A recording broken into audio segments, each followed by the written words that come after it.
은혜 속에서 살아가시는 거룩한 성도가 되시기를 소망합니다. 오늘은요, 그리스도와 함께 라는 제목으로 귀한 은혜를 함께 나누고자 합니다. 사랑하는 여러분들은 자신에 대해서 잘 알고 계십니까? 얼마나 알고 계십니까? 이 나에 대해 100% 안다고 자신 있게 말씀하실 수 있습니까? 저도 저를 잘 모르겠습니다. 어디로 튈지 잘 모르겠습니다. 우리가 자기 자신을 100% 알 수 없습니다만 나 자신에 대해서, 나의 현재 상태에 대해서 알고 인지하고 살아가는 것과 나 자신에 대해서 무지한 상태로 살아가는 것은 이 천지 차이입니다. 나한테 만약에 당뇨와 고혈압이 있다는 것을 알고 살아가는 것과 모르고 살아가는 것은 매우 큰 차이가 있습니다. 병원 가서 진단을 받고 이 병이 있음을 알게 되면 이에 따라 약을 처방받고 음식도 조절하게 되어 있습니다. 그러나 내가 당뇨병이 있음에도 불구하고 이를 모르고 살아간다면 치료를 해야겠다는 생각조차 하지 못하고 음식 조절도 하지 못해서 병을 키우게 되는 것이죠. 결국에는 병이 더 커지게 돼서 고생하고 병을 겪기도 합니다. 마찬가지로 내가 죄인임을 알고 신앙생활 하는 것과 죄인임을 자각하지 못하고 신앙생활 하는 것은 이 천지 차이입니다. 우리는 매스컴을 통해서 또는 수많은 설교를 통해서 이 간증이라는 것을 많이 들어보았습니다.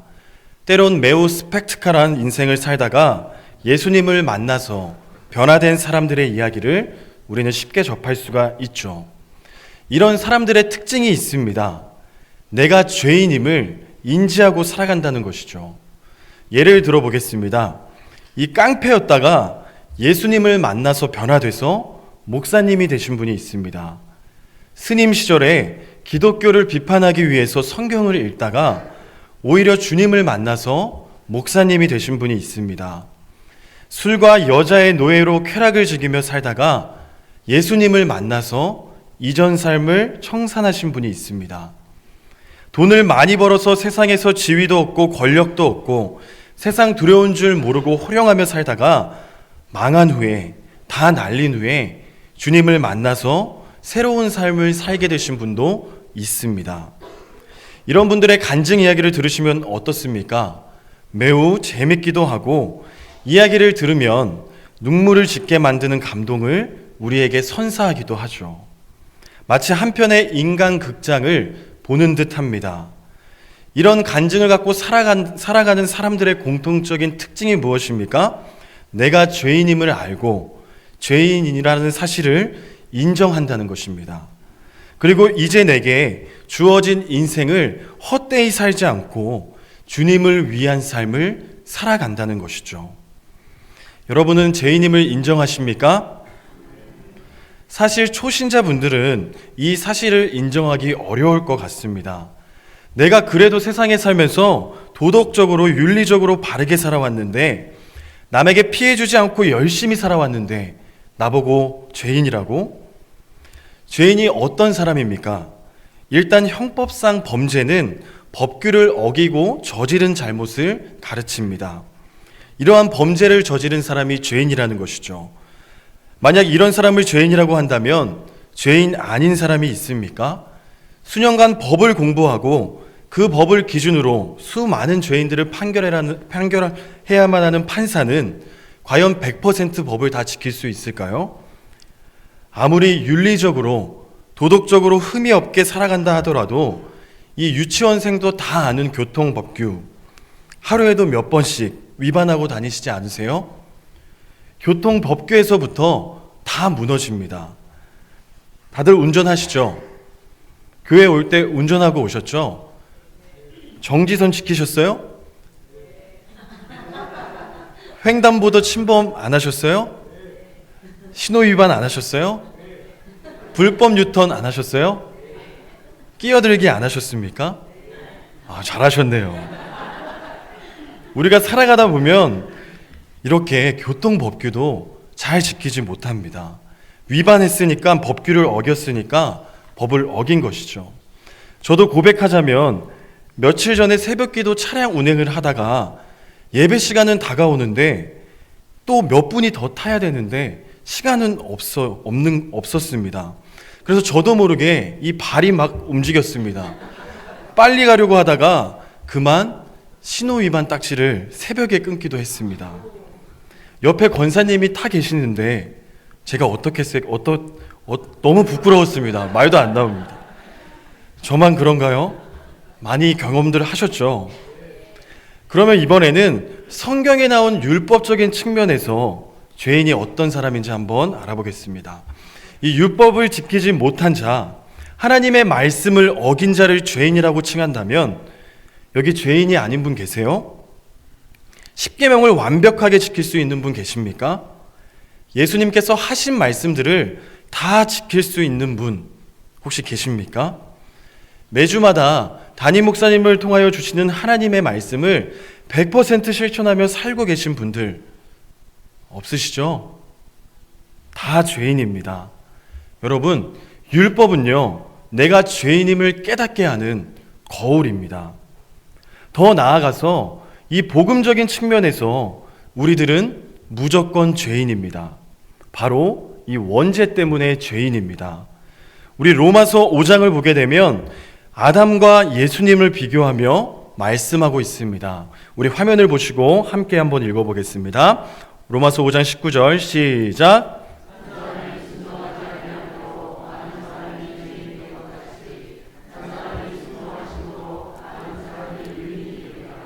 아멘.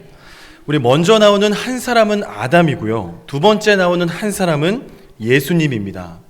아담이 순종하지 아니하므로 태초에 하나님께서 아담과 하와에게 모든 것을 허용하셨지만 이 단 한 가지 선악을 알게 하는 나무의 열매는 먹지 말라고 말씀하셨습니다. 그러나 이 말씀에 순종하지 아니하므로 이 한 사람이 순종하지 아니하므로 많은 사람이 죄인 된 것 같이 아담의 불순종으로 이후 모든 사람이 죄를 갖고 태어나게 되는 것입니다. 그 열매만 따먹지 않았더라면 아담과 하와 그리고 그의 모든 후손들은 죄의 존재조차도 모르고 살았을 것이죠. 그러나 단 한 번의 불순종으로 죄를 저지르게 되었고 인간계에 이 죄라는 것이 들어왔고 죄는 그 이후에 인간과 늘 항상 함께하게 된 것입니다. 그래서 근본적으로 우리는 죄인입니다. 사랑하는 여러분, 다시 한번 제가 물어보겠습니다. 내가 죄인임을 인정하십니까? 예, 아는 것이 중요합니다. 오늘 우리가 나눴던 본문에서 바울은 한 가지 문제에 봉착했습니다. 그 문제가 무엇입니까? 로마에 있는 그리스도인들에게 은혜에 대해서 설명을 해주었습니다. 우리는 믿음으로 의롭다함을 얻을 수 있다. 오직 의인은 믿음으로 말미암아 산다. 우리가 의롭다함을 얻었으니 화평을 누리자. 이러한 놀라운 은혜에 대해 전하고 이러한 말을 했습니다. 우리 5장 20절 후반절을 보게 되면 제가 한번 읽어볼게요. 죄가 더한 곳에 은혜가 더욱 넘쳤나니. 이런 말을 하니까 어떠한 사람이 나타났냐면 더욱 큰 은혜를 받기 위해 우리가 죄 가운데 거해도 되겠구나. 우리가 아무리 큰 죄를 지어도 은혜가 더 크니까 문제될 것이 없겠구나. 이렇게 생각하는 사람이 등장하게 된 것입니다. 아는 것이 중요한데 제대로 아는 것이 중요합니다. 혹 우리 중에 난 누가 뭐라 해도 예수님을 믿는다. 그러니 좀 내가 편한 대로 내 마음대로 살다가 힘이 닿는 대로 놀다가 늙어서 기력이 없을 때 그때 회개 좀 하면서 잘 믿고 천국 가면 되지. 이렇게 생각하시는 분 계십니까? 안 계시죠? 상식적으로 바울이 이런 말을 한 의도가 무엇이겠습니까? 죄가 큰 것에 초점을 맞추는 것이 아니라 어떠한 죄라도 덮을 수 있는 하나님의 은혜에 초점을 맞춘 것이죠. 성경 속에서도 많은 죄인들에 대한 이야기가 있습니다. 비유의 이야기지만 아버지를 무시하고 유산을 미리 타서 그것으로 온갖 쾌락을 즐기다가 전부 탕진하고 굶어 죽게 되어 다시금 아버지께로 돌아왔던 이 탕자가 있습니다. 음행하는 중에 바리새인에게 잡혀서 주님 앞에 왔었던 이 여인이 있습니다. 주님을 3년 동안 열심히 따라다녔지만 결국 그 주님을 저주하며 배반했던 베드로가 있습니다. 이 세 사람을 예로 들었는데 이들이 씻을 수 없는 죄를 지었다가 예수님을 만나고 그의 삶들이 어떻겠습니까? 주님 만나서 해결되었으니 이제 또 내 마음껏 살다가 주님 앞에 또 용서받고 살면 되겠다, 이런 마음으로 살아갔을까요? 우리가 충분히 생각할 수 있는 것은 비록 비유 속의 인물이었지만 탕자는 최선을 다해서 아버지께 효도하는 삶을 살았을 것입니다. 음행한 여인은 음행 중 붙잡혀 율법대로 돌에 맞아 죽을 뻔한 위기에서 건져주신 주님께 감사하며 주님이 다시는 죄를 범하지 말라고 하셨으니까 그 말씀을 꼭 지키려고 노력했을 것입니다. 주님께 대역죄급 배반을 했음에도 불구하고 나를 다시 받아주신 주님을 위해 목숨을 바친 베드로를 우리는 너무나 잘 알고 있습니다. 탕자와 같이 아버지를 무시하고 온갖 쾌락을 저질렀어도 하나님의 은혜는 이것보다 커서 그 모든 죄를 덮으실 수 있다. 은행주변에 잡혀와서 죽게 된 상황인데 그럼에도 불구하고 놀라운 은혜로 나를 살려주셨다. 주님을 제대로 배반했는데도 불구하고 주님의 놀라운 은혜로 나를 다시 받아주셨다. 그 은혜에 초점을 맞춘 것입니다. 죄가 큰 곳에 은혜가 더하다고 하니까 더욱 큰 은혜를 받기 위해 더 큰 죄를 저지르자 이러한 자들이 하나둘씩 등장하니까 사도 바울이 말을 합니다. 1절 2절입니다. 그런즉 우리가 무슨 말을 하리요? 은혜를 더하게 하려고 죄에 거하겠느냐? 그럴 수 없느니라. 죄에 대하여 죽은 우리가 어찌 그 가운데 더 살리요? 아멘. 어떻게 우리가 은혜를 더 받기 위해서 죄에 깊이 들어갈 수가 있겠느냐? 그럴 수 없다는 것이죠. 제가 중간에 질문을 하나 삽입해 보겠습니다. 우리가 누구냐? 죄에 대하여 죽은 우리가 어찌 은혜를 더 받기 위해서 죄 가운데 더 살 수가 있겠느냐? 그럴 수 없다. 너 자신을 알라. 너가 어떤 존재인지 잘 알아라. 라고 말씀하는 것입니다. 어떤 은혜를 받은 자인지 다시 한번 깨닫기를 원한다. 이런 말씀인 것이죠. 어떤 존재입니까? 바로 내가 죄인인 존재, 그것을 아는 존재. 그리고 오늘 바울은 우리라는 표현으로 우리가 어떤 사람인지를 말씀해주고 있는 것입니다. 우리 한번 2절에서 4절 상반절의 말씀을 우리 앞에 화면을 보시고 함께 읽어보겠습니다. 시작.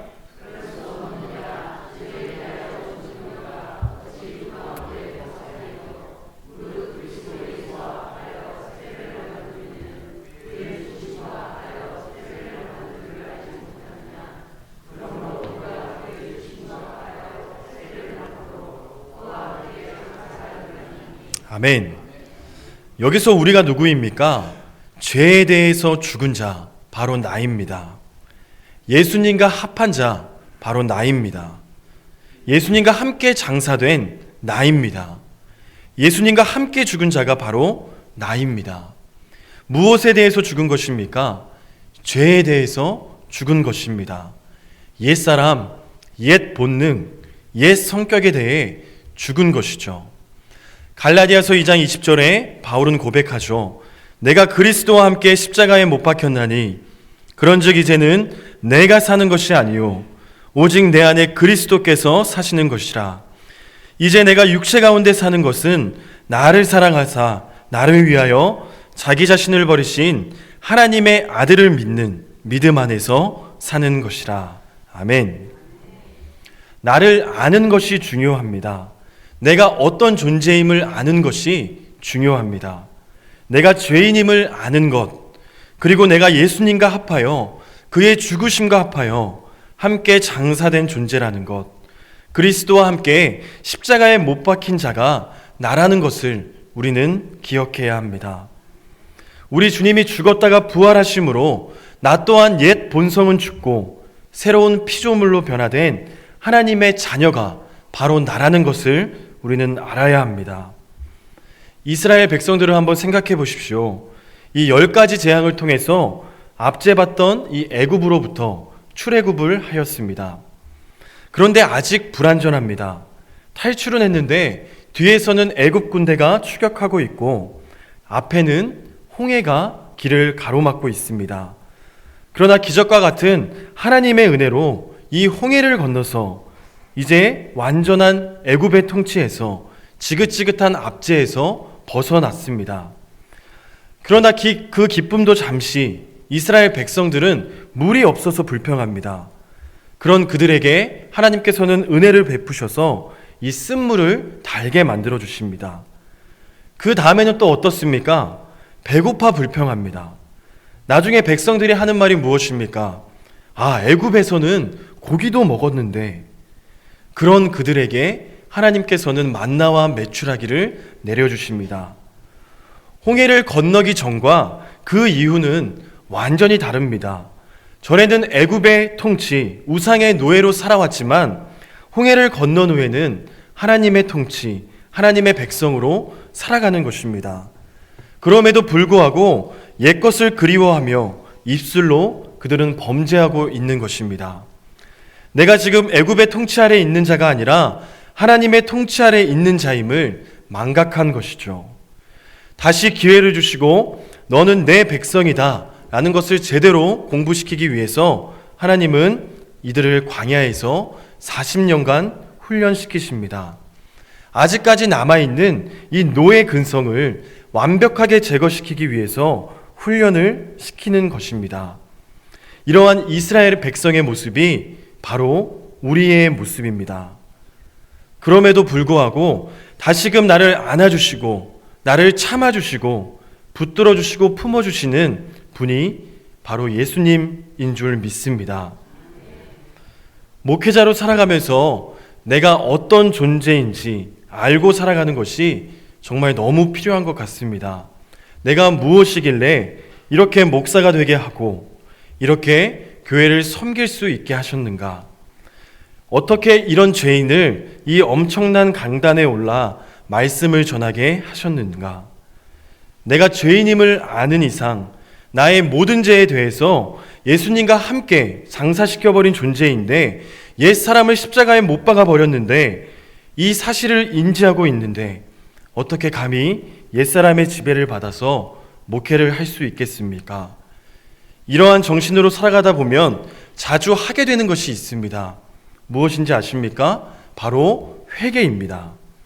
내가 죄인이라는 것을 인지하며 살아갈 때 주님의 놀라우신 은혜로 죄에 대해서 죽은 존재가 나라는 것을 알며 살아갈 때 자주 회개하게 되는 것이죠. 왜요? 죄에 대해서 민감해지기 때문입니다. 애통하는 자는 복이 있나니 그들이 위로를 받을 것이미요. 이 팔복 중에 나오는 이 말씀, 애통이 무엇에 대한 애통입니까? 바로 나의 죄에 대한 애통입니다. 작은 죄까지라도 애통하며 울며 회개하는 자에게 주님의 크신 위로가 있다는 것입니다. 죄에 민감한 자입니다. 사랑하는 성도 여러분, 회개를 많이 하시기를 바랍니다. 자주 하시기를 바랍니다. 하루에 얼마나 회개하십니까?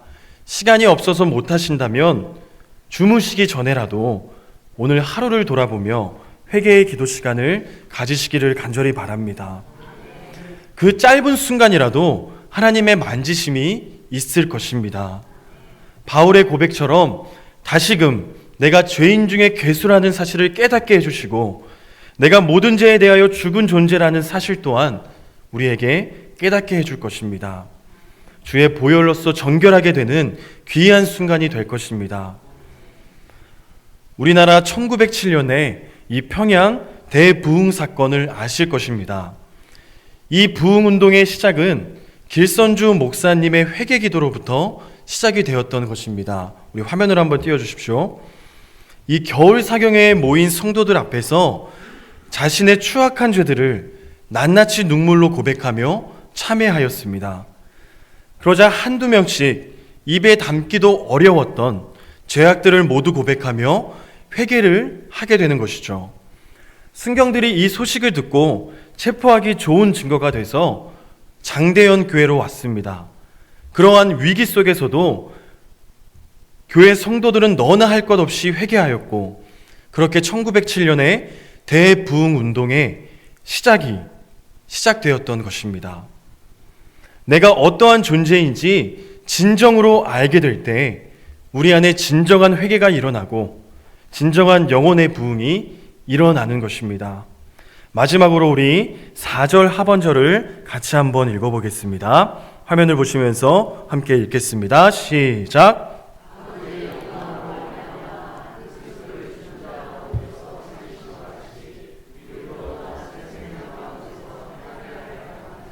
아멘. 우리를 향하신 하나님의 놀라운 뜻은 우리로 하여금 새 생명 가운데 행하게 하려 하심입니다. 우리 영혼의 영의 부흥을 주시고 새 생명을 얻어서 우리 모두가 온전한 천국 백성이 되게 하려 하심입니다. 사랑하는 성도 여러분, 우리의 삶 속에서 이 사탄의 공격은 계속될 것입니다. 옛 습관, 습성 등으로 우리를 다시금 죄의 노예로 만들려고 달려들 것입니다. 죄에 대하여 죽은, 그래서 새로운 피조물이 된 우리의 존재, 내가 그런 존재다라는 생각을 망각시키고 또 넘어뜨리려고 사탄은 노력할 것입니다. 그럴 때마다 나를 위해 끝까지 참아주신 우리 예수님의 사랑, 우리로 하여금 새 생명 가운데서 행하게 하려 하시는 하나님의 뜻, 그 영광스러운 빛 가운데로 행하게 하시는 나를 향한 하나님의 비전, 이것을 생각하며 철저하게 회개함으로 담대하게 죄의 사슬을 끊고 나아가시기를 간절히 소망합니다. 우리 함께 선포하겠습니다. 제가 먼저 하면 따라해 주시면 됩니다. 우리는 그리스도와 함께 죄에 대하여 완벽히 죽었습니다. 우리 한 번 더 해볼까요? 우리는 그리스도와 함께 죄에 대하여 완벽히 죽었습니다. 이 사실을 믿음으로써 당당한 주님의 자녀로 이 세상을 이기며 죄에 대해서 이기며 살아가시는 거룩한 성도님들이 다 되시기를 주님의 이름으로 축원합니다.